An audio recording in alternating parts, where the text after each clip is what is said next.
Welcome to USA Global TV and Radio, where our mission is to provide education, entertainment, hope, and inspiration. USA Global TV and Radio connects you with experts and audiences all around the world every single day to help you succeed in business and to live a richer life. Visit us at usaglobaltv.com to learn about career and life-changing training and mentoring programs like the Listening Mentor. Subscribe to our newsletter to stay informed about our special programs and offers. Discover how you can become a guest on one of our shows or a host or producer of a USA Global TV and Radio show of your very own. That's USA Global TV and Radio, where the doctor is always in.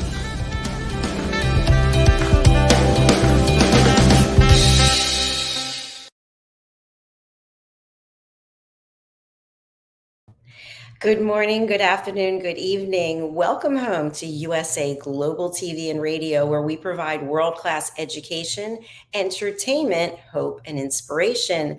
I'm Dr. Jacqueline Kerbeck, and it's my absolute pleasure to be here today hosting the show Authentic Achievements, starring KIM-ADELE Randall. This is a program where we explore all different parts of the psyche of our decision-making process and the choices that we make to help us achieve our goals. We also share some tips and some real-life stories about challenges that come up along the way for us and how maybe those challenges can be key learnings for you to get to where you want to go.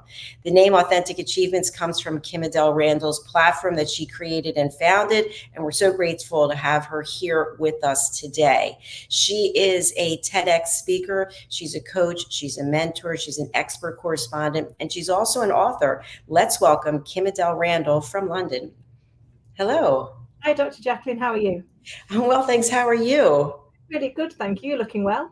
Thank you, as are you. You know, it's interesting. I feel like I just did that introduction twice, which I did because I forgot to hit go live. And the reason why I bring it up is because even though things may look a certain way, that doesn't mean behind the scenes that they really are that way. I so get that. The amount of times that you kind of think, I think, be like a swan, but just like a swan, I'm pedaling really hard under the water to try and keep the graceful outer image. So I completely get how you feel. Well, KIM-ADELE, I wish you would tell us a little bit about how you came up with the name Authentic Achievements and about your own platform that people can also come on to be interviewed. Yeah, of course, and thank you. So I came up with Authentic Achievements having spent many years desperately trying not to be myself, trying to be anybody else, trying to kind of fit in, and until I realized that actually being me was okay. And the one thing that I'd always had people level at me was you are always authentic, you are always exactly the same.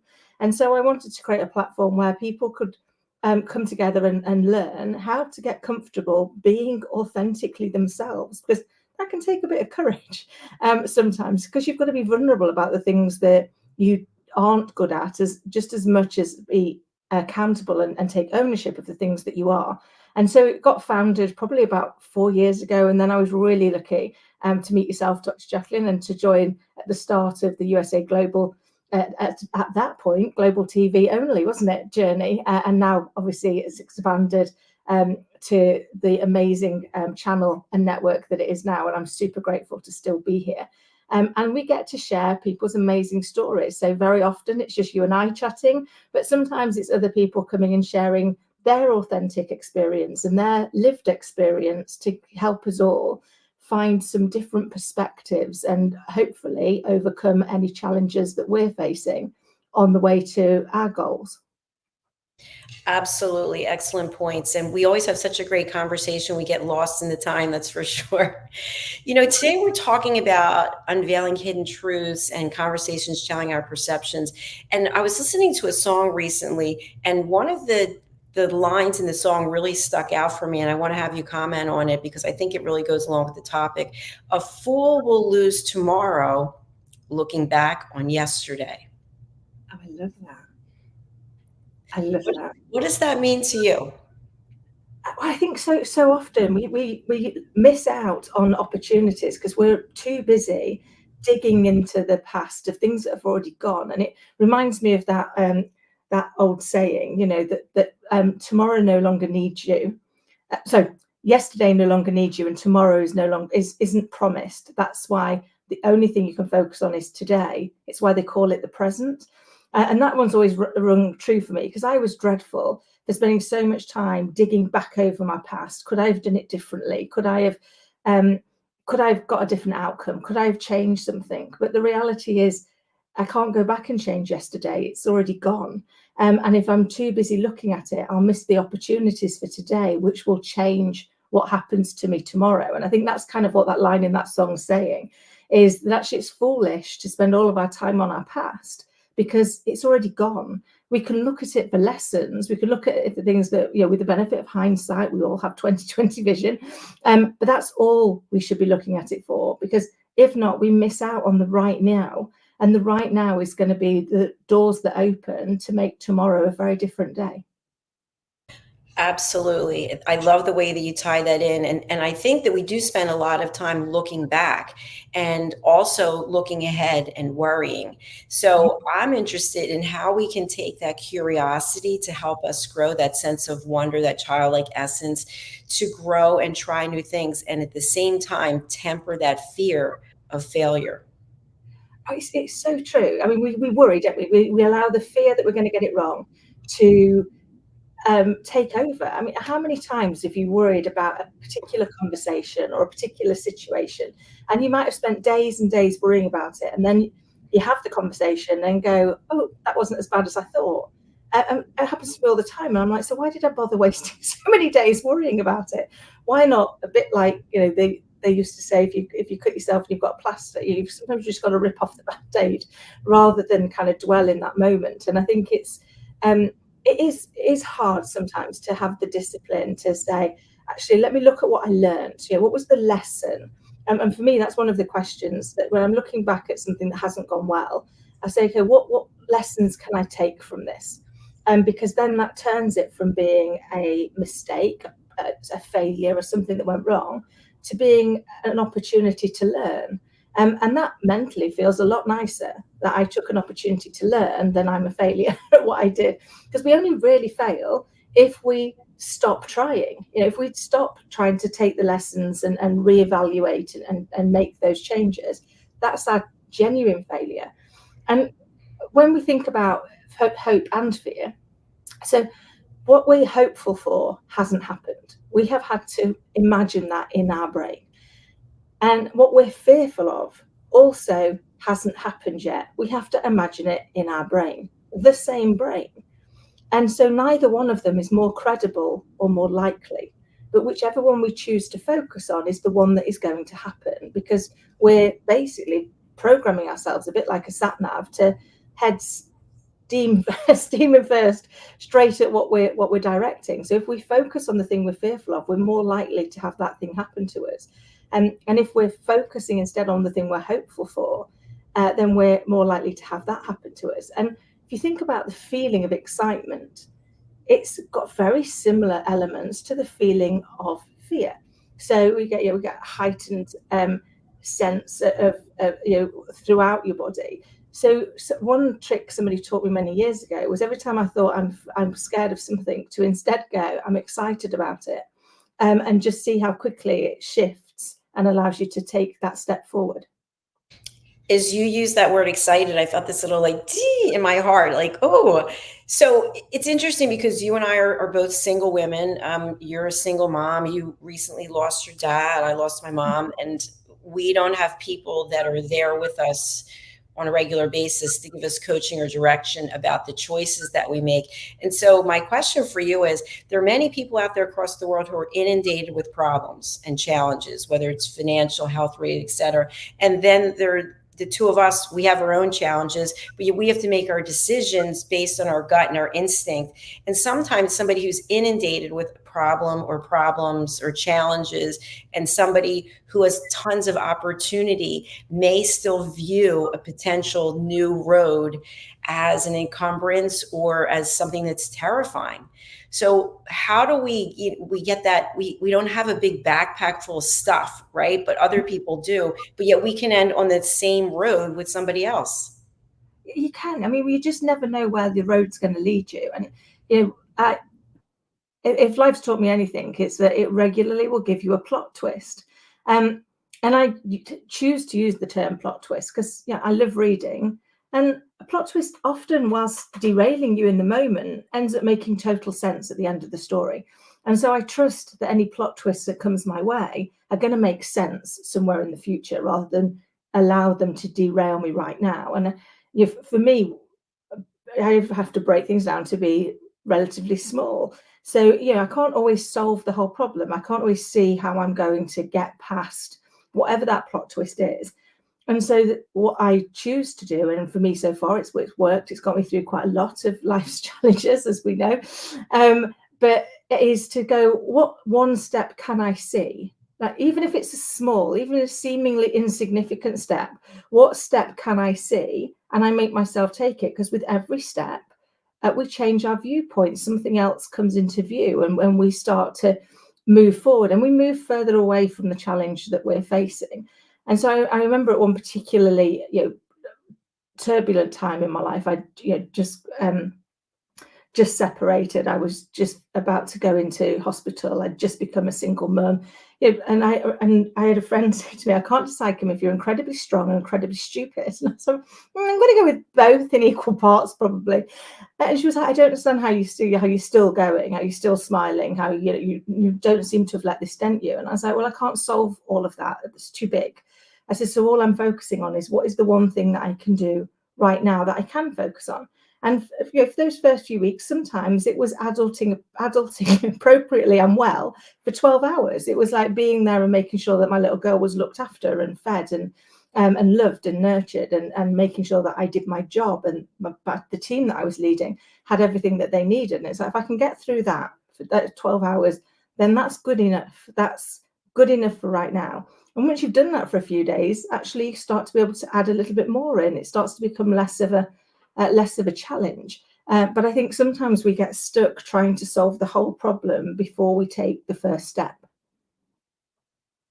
And I want to call upon something that you can relate to directly. There are many times when we're excited about something. For example, you got selected as a TEDx speaker. And as the weeks, the days start to get closer and closer, I imagine that there's this excitement, the butterflies, but this overwhelming sense of dread and fear. And it's like that for so many things. We're so excited about something, and as the time comes closer, it's just like, what is that about? Oh, I don't know. And so I'm smiling because it just reminds me of the fact that I remember 2 weeks before I did my TEDx, going to do a rehearsal. So we had to do a full rehearsal. And it was with the other amazing speakers that were at my event. And we'd become really good friends over the 12 weeks that we'd been being trained to make sure that we delivered to the level that they expected us to. And I had to do my little speech. And I stood there, and there was just such kind people. It was a tiny little room. It really shouldn't have been too much of a problem. And I got to the end of it, And I knew, as I was stood there, I knew my legs were shaking. I could feel it. And no matter how much I moved, I couldn't get them to stop shaking. And I'd unfortunately chosen to wear jeans on that particular day. And everyone fed back and they were like, from here up, Kim, you would not have been able to tell. Your voice didn't change. Like you didn't get red or anything. You looked perfectly calm. They said, but from there down, you were literally like a jelly. We weren't even certain how you were still standing. I was like, no, I'm terrified. And yet my TEDx was on the power of belief and that difference, the bit we've just talked about around, what we're fearful of and what we're hopeful for being created by the same brain. But I think sometimes we have been programmed more heavily to believe in the thing that we're fearful of, the fear of getting it wrong, the fear of failing, the fear of not being perfect. And a lot of people I meet are growing up with similar challenges to all of us, which was like you've got to be perfect, don't get it wrong, make sure that you do your best and don't fail. And we create our kind of blueprint for ourselves at the age of 7, and we embed it we enforce it at the age of 14 and we embed it at the age of 21. And unless we go back and look at it, that becomes our subconscious operating system. And I look at mine, and if you say, okay, it was embedded at 21, I'm 51 now, so that's 30 years ago. Would you actually allow your laptop, your computer, or your phone to run on software that hasn't been updated in 30 years? Of course you wouldn't. So that's why we have to go in and do the work on ourselves and go, okay, where are the bugs that we need to fix? Where are the things that when we viewed them with our childlike brain, and they made perfect sense, but now we have the beauty of our adult brain's viewpoint, and we can look at those and say, do we still agree? Do we still believe that that is what happened? And I don't know if anybody you're watching or listening has ever heard somebody replay a story from your childhood, and their version of it is very different to the version that you've been telling yourself for years. And it might not be that their version is wrong. It might not be that our version is wrong. It's just that we viewed it from a different perspective. And so once we realize that actually just because I'm right doesn't make you wrong, and just because you're right doesn't make me wrong, we can now start to see the 3D part of what really went on and allow ourselves to see if there's a different solution that we should therefore have taken away from it that will serve us better in our adult life. Spot on, KIM-ADELE, as always. And I'm also thinking that there's that terrifying fear that we succeed and what comes next, and how can we, like the duck treading underwater, we've got to go faster and faster because we need more and more and more to keep people's attention or to keep ourselves at a certain level or a certain income. And there's a whole set of challenges that come with that. And I think we've seen, at least here in the US and Hollywood, there's a number of A-level celebrities who have decided to leave the business and go live a different type of life for many reasons. But what about that fear of succeeding and getting ahead of ourselves, or instead, again, enjoying the moment, the ride, the journey, instead of what's up in the future? A great question, Dr. Jeffley. And I think, I can't remember who it was that said it, that it's not our darkness that scares us, it's our light. It's the fact that we might actually be really good at something. And that feels a bit egotistical. And yet we're told ego is bad. But anything overplayed is bad. If we've got too much of it, it's bad. But if we've not got enough of it, it's equally bad.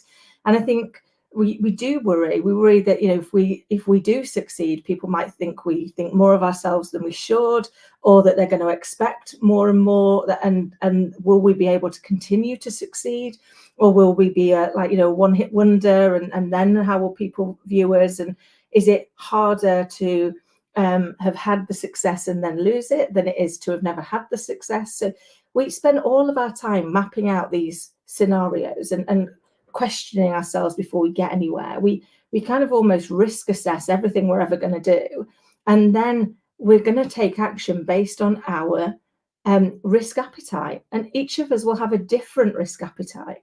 But I think sometimes we get very stuck on the cost of doing. Well, if I do that, and then people are going to think this, or people are going to think that, or something's going to happen over here. But actually, there's a cost of not doing it. So for me, one of the things I do is look at any opportunity that comes up and go, okay, so what could go well?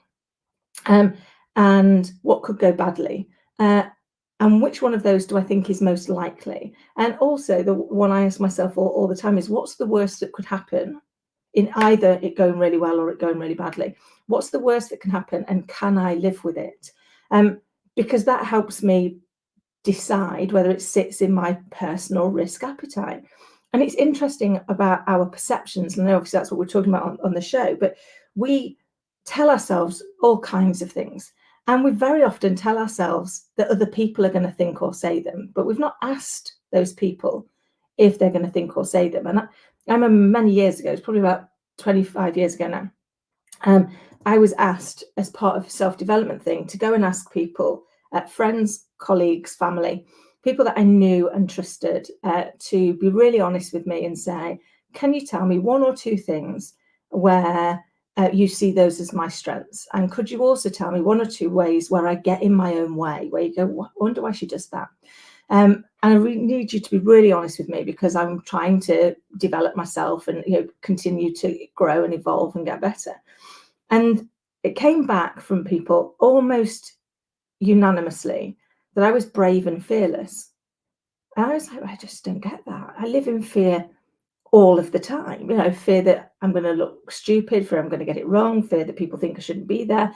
At the time, I was carrying a massive imposter syndrome about the fact that my only qualification was in hairdressing, and I was doing these big jobs that I really shouldn't be doing on paper. So I had to go back to them and go, can I just ask? I really don't get brave and fearless. I don't understand where you're coming from. So could you help me with that? And I guess an important part of this story is I'm currently in the 36th house that I've lived in since I left home at 21. So I've moved a lot over the years, usually for work. And they came back and said, well, you'll literally up sticks and move somewhere where you know nobody for a job you're not 100% convinced you can do. And I said, we think that's kind of brave and fearless. I was like, wow, that's fascinating. I have assumed for all of these years that you all thought I was flighty and a little bit stupid. So for years, I played these scenarios in my head and going, well, everybody thinks you're flighty and a bit stupid anyway, Kim, so they'll just map it down to that, until I realized that that was my perspective. And when I asked them what their perspective was, it was totally different. So now one of the things I do is when I find myself telling myself that someone thinks this about me, I ask them. It's going to be really, I'd love to know what you think about me. But equally, it was really liberating for me when I realized that other people's opinion of me is none of my business.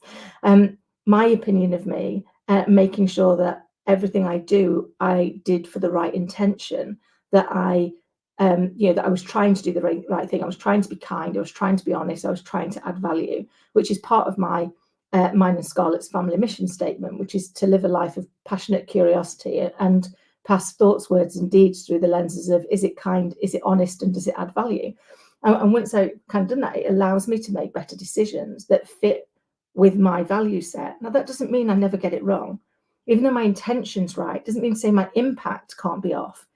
But if that ever happens, then I take accountability for how the impact landed, and I apologize for that, and I explain what my intention was, which I appreciate doesn't take away how the person felt, but it helps them to understand I wasn't trying to make them feel that, and that I am able to apologize for any upset that I caused. I find that a much easier way to live than when I spent all of my time that worried about what people would think, that actually I just became stuck and incapable of movement sometimes. I so appreciate you sharing that part of your journey, especially about the 36 times that you moved. You have me beat. I'm only at 21, but I am 10 years older. So I don't know, I'm running out of time to catch up to you. So what I'm wondering is, you ask people what their thoughts are about you, and they share it. How often will you defer to someone else before you make a decision? So in other words, do you typically trust your own instincts when you're going to make a major decision, or do you run it by whomever before you decide? Most of the really big decisions I've ever made, I trust my gut. And actually, that's the one thing that I wish, and I keep trying to work on this, that I did more of it. But really trust your gut. not trust your gut after you've psychoanalyzed it for 4 hours and then started to really doubt it. Because what happens is our gut instinct is designed to just give us where we're supposed to go. And then we use our logical brain to try and overanalyze that. And very often you end up realizing, you go back and say, oh, I made a mistake. You go, I knew I shouldn't have done that way. I knew I should have done it the other way. But I talked myself out of it. I over rationalized it, or I spent too long with the voices in my head coming up with where they need to hit. So I try and make sure that I always write down what my gut feeling is, so that I can remind myself of it when I get into that psychoanalysis. But sometimes when I do defer to asking other people is when I find that actually I've boxed myself into a corner, and I'm so convinced now that everybody's thinking these things, that actually what I really need is just to go, well, if they are, deal with it. So, if they genuinely are thinking those, rather than just being sat here worried about it, go and find out if they are, and then you can deal with the set of the hand you've been dealt. And I never go, oh, how do you feel about me? Because you don't want to put people in an awkward place. For me, what I've always found quite helpful is to say, I really would value your really honest feedback on a couple of things that I do well and a couple of things where I get in my own way. Because then what you're doing is you're framing it for them. You're giving them permission to give you that feedback, but you're also allowing them to go to feel more comfortable with it. Because as we've chatted on a previous show, people don't like unsolicited feedback, but equally people don't like to sometimes be put in a position where it's like, tell me how you feel about me, because that might feel a bit intimidating, I guess, for want of a better term. You're going along with your day and all of a sudden somebody faces you with that. And if anybody does that to me, I immediately go, oh dear, well, do they really want me to be honest? Do they want me to sugar the pill, or do they want me to whereas if somebody says to me a couple of things they do well and a couple of ways where they get in their own way, it's already softening the constructive feedback that you're going to give them, because they see that they can sometimes get in their own way. And I think that's one of the big challenges, is we have blind spots for a reason. We're blind to them. And I remember years ago, sat in front of my team. I've been there about 2 weeks, and I said, the first thing I need to ask you is, if I ever do anything that really annoys you guys, or that you think isn't helping, even if it's really obvious, really, really obvious, please do me a favor and tell me anyway. Because even if it's really obvious to you, I guarantee I probably don't know I'm doing it, because we do have these blind spots for a reason. And I can only be the best leader I can be if you share with me when the things I'm doing don't land well. Because if not, I'll keep doing them and you'll keep being annoyed, and that's not going to be much fun for any of us. And I'll be oblivious because I'm blind to it. And that one's always worked for me as well, because you're kind of setting the stage for people to tell you the things that you're getting wrong, by acknowledging that actually we do all have blind spots. None of us are perfect, and therefore we will get things wrong. And I also think that with blind spots, sometimes we have to go on our own journey, because somebody else who cares about us might already see what we're not seeing. And even if they brought it up, we still have to get there from point A to point B. And I think the other thing is that many times we rely on other people. Maybe we have a partner, significant other, somebody to be our cheerleader and go yes or no.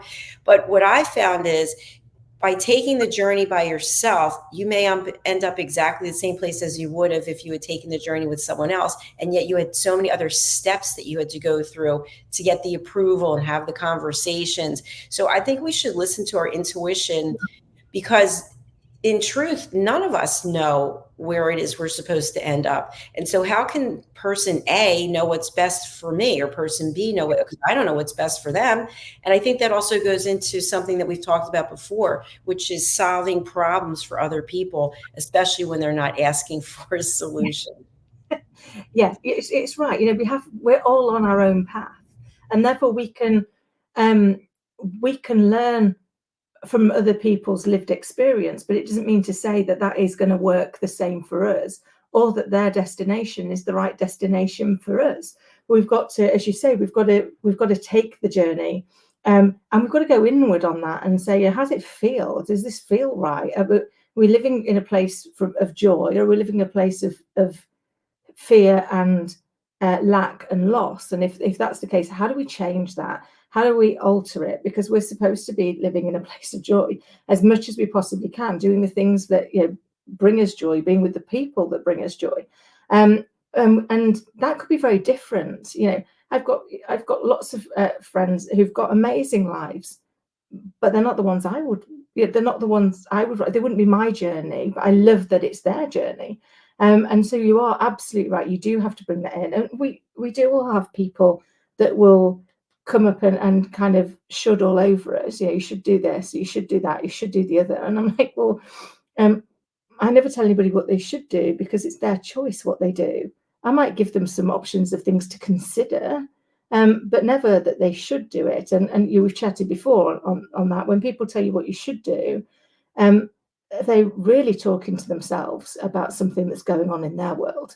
And so I always kind of thank them kindly for their feedback, and then make my own choices, because should usually means that you don't think the other person has got the power or the skills or the knowledge to make that choice. And I believe every one of us has got the power, the knowledge, and the answer within us. We just sometimes need to ask a better question. I agree with you. And I also think what's interesting to me is, because many times I have people, especially in business, well, you should consider this, you should be doing this. And I'm thinking, well, you never did that. How do you know? How do you know that that's the answer, that's the path? And it ties in with what you just said. I think that they don't think I have the confidence to make a decision. And I'm thinking, well, how do they have the confidence to make a decision for me in a field that they have no experience in? So I'm going to go to people who are where I want to be, and I'm going to ask them. And you know what I found also, KIM-ADELE, is typically when you go to someone who is further ahead or is on the path where you want to go, they believe in you because you reached out to them and they know what it takes. And I don't think I've ever been turned down when I've reached out to someone and said, hey, could you give a hand? Could you give me some feedback, some direction? And it's in a positive, proactive way, as opposed to the people who are not on the path where you are. I'm not saying they're behind, but they're not on the same journey, but they have a lot to say. Yeah, they do. And I always think that's because they're stuck in their own journey, whatever that is, but they can see yours so clearly. And I think you're right. Asking somebody who's already got there. One of the questions I always ask on my show at the very end is, if you could go back and tell your younger self a piece of advice, what would it be? And the reason I do that is because they're on their journey, but they can go back and say, this is the thing I learned. I wish I'd learned it sooner. And almost always the things that people come back with are one or two of the same things. I wish I'd trusted myself sooner. I wish I'd listened to my gut instinct. I wish I hadn't listened to everybody else. Because I think that that's been the thing. And once they've got to that achievement, it's been because actually they started to trust themselves. They started to give themselves credit for having overcome all the plot twists that life had thrown at them so far. Because each of us are to your point, we're on a different journey. We have different things thrown at us. And I know some of my friends have had things thrown at me. I don't know how you've survived that. I don't. But equally, they look at some of the things that I've had and gone, we don't know how you're surviving that either. And I think that's because we're all different, and therefore they're going to impact us differently. So something that we might think is insurmountable, when we see it happening for a friend, they may think exactly the same of something that we've gone through and survived, because they've not had to experience it yet. So they can't imagine what it was like, just like we can't imagine what it was like for the insurmountable thing that they got over. For sure. And we've talked before about how you can be so close to achieving your goal or going somewhere that you never even dreamed of, but we give up. So my last question for today's show is, when we're on the journey and we have our curiosity and we've decided to move forward, but things are not working out, things out of our control, many times we'll raise our hand and go, I guess the universe, I guess God, I guess whatever is telling me that I'm on the wrong path. So how do we know? And again, this could be an entire show, but how do we know if it's the wrong path or we're just being challenged to see how far we're willing to go to get there? Oh, that's a great question. I think, because it can always be such a combination of both, can't it? I mean, I always think for me, if the goal is something that is really important to me, then no matter what the challenge is, if something it's not going as well as I wanted it to, I'll ask myself, is that goal still really important? And a good way for me to know if it's really important is to try saying, it's not important to me too, whatever the goal is, and see how uncomfortable and unhappy it makes me feel. If it makes me feel really uncomfortable and really unhappy, I know that the goal's the right goal. I know the goal is one that's driven from the heart and soul. It's where I'm supposed to be. And that allows me to then go, okay, so I can't do it the way I'm doing it. How might I get there? And I used to share this with my team. I was like, my job is to let us know that we're going to Edinburgh, as an example. Our job as the team is to work out how best to get there. And if we start off on that journey and something happens, like we set off and we're in the train, but we're in the UK and we literally stop for any form of weather. So if we have bad weather, the train stops running. So we can't carry on the train. We've now got to do something else. What are our other options? And I think sometimes that's the thing, is going, okay, it's not the path that's wrong. It might be that we have to take a different mode of transport. But for me, checking first on that goal, trying to play it back to myself by saying it's not important to me and seeing whether or not I can live with how that makes me feel has been my personal way of making sure that my goal is always the right goal for me, even if that's not what somebody else would like to see as their goal. I love that. Thank you so much. You always know how to it's like a funnel. You bring everything down to very succinct answers and actionable things that we can take away. I also look at things when I'm about to make major decision. Like, for example, moving is a major decision and you've done it 36 times. There's a lot of work that goes into it. There's a lot of effort, energy, time plan, and then you don't know when you get there how you're going to feel. But what you do know is how you feel exactly where you are. What you do know is you may be giving up an opportunity that you have no idea where it's going to take you. But if you stay where you are, you know what to expect. And sometimes that can affect our mental capacity to feel good about ourselves or even enjoy our life, but yet we'll stay in the same place because we're so terrified of what's on the other side, knowing that we're miserable, or that we just decided that this way that I feel, this anxiety, that this is just normal and I'm just going to take it because it's part of me now, this anxiety, for example, anxiety. Whereas saying there could be joy, excitement, empowerment by opening the door and walking through and going somewhere new. It's so true. And I think we live in a world of polarity. For every up, there's a down. For every left, there's a right. So for every fear, there is an equal and opposite hope.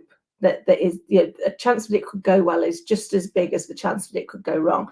And I think it was Einstein, who said, for every action, there is an equal and opposite reaction. I believe the same to be true for every thought that we have. For every thought we have, there is an equal and opposite thought that we could be having. And so, but we are pre-designed to focus on the fact it'll go wrong. And so, I find myself to start off with going all the reasons why it could go wrong. And then I go, but what if it goes right? What might be all the reasons for if it goes right? And bearing in mind there's a 50-50 chance because both have got an equal opposite reaction, 50% is pretty good odds. And if I'm not happy where I am now, why would I not take that change? And don't get me wrong, it has gone wrong. I once early on, I upped sticks and I moved about 100 miles away from where I lived to do a totally different job than I'd ever done before. And I didn't know anybody, and I moved on my own. I was in my early 20s. And I stayed at that job for 3 months, 2 months of which were my notice period. And then I went back 100 miles and commuted for the next 6 months to go back to work somewhere similar to where I'd worked before. But for me, the lesson in that, so rather than getting really frustrated and cross with myself, it was like, okay, so understand why that happened.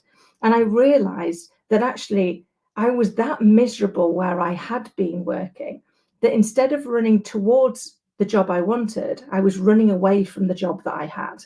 And that for me was a massive learning curve, was saying, am I running towards something or am I running away from it? And because if I'm running away from it, I'm going to make the wrong choice. I need to know what I'm running towards. So I ask myself that question all the time now, to just sense check what's the real driver. And because when we're running away from something, we have rose tinted glasses on what we're running in the direction of. It's like, oh, it's going to be perfect. And that's like me all over. Well, no, maybe it isn't, because actually your driver was the wrong driver. So I find that's really helped me stay centered. Fabulous.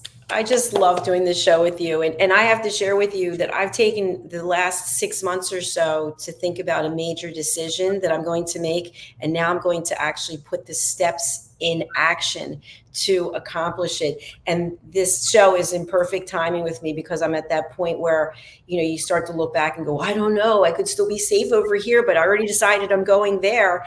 And the steps that you have to take. For example, when you moved, you know about the packing, the plan, like it's a lot of stuff, and you can get at any moment lost in the tasks that you need to take to get you to where you need to go.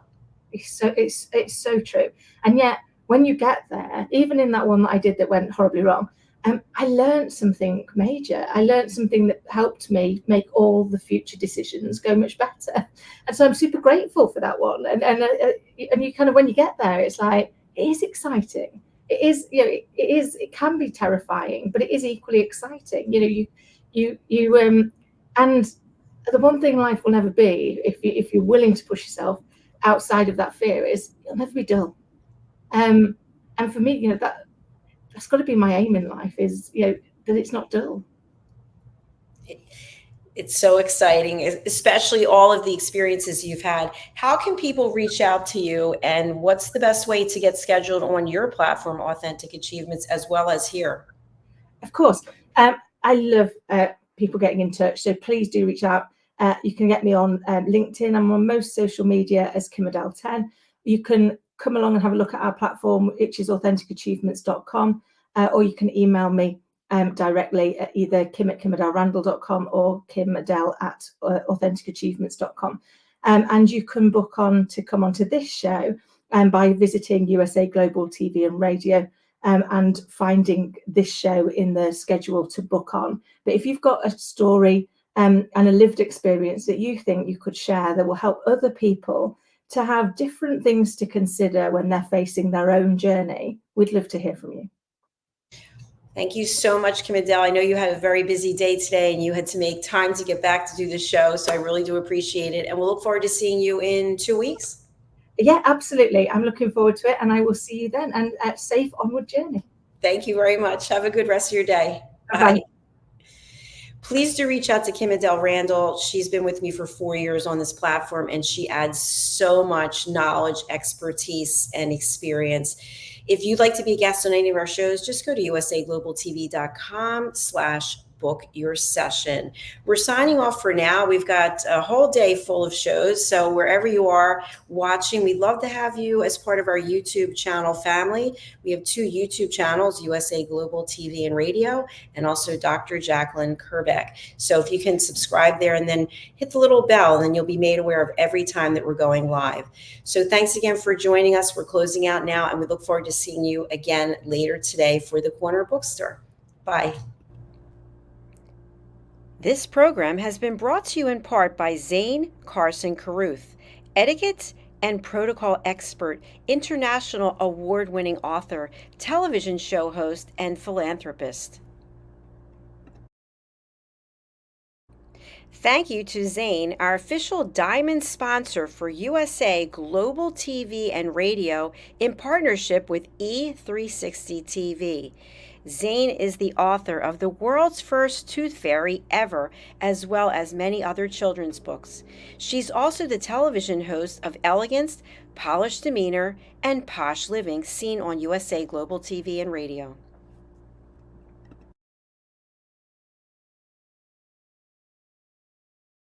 Hi, my name is Zane Carson Carruth, and I'm the author of this book, The World's First Tooth Fairy Ever.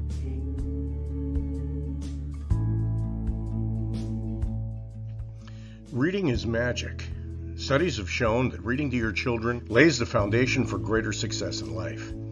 Reading helps develop language and vocabulary skills. It helps improve memory, and it encourages curiosity and inspires creativity. The benefits are immeasurable, and as a parent, you'll benefit too.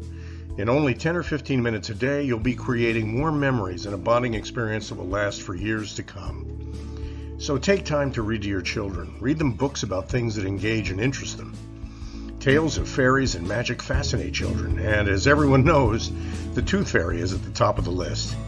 If your child loves magic, wands, adventure, and what child doesn't, you'll love reading them books from the trademarked series, The World's First Tooth Fairy Ever. Follow along as Bella, the world's first tooth fairy, accidentally starts the tooth fairy tradition.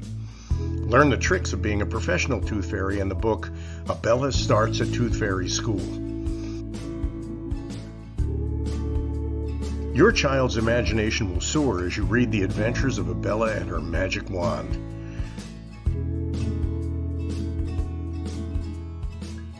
These wonderful books are available at worldsfirsttoothfairy.com and at Amazon, Barnes & Noble, and Walmart.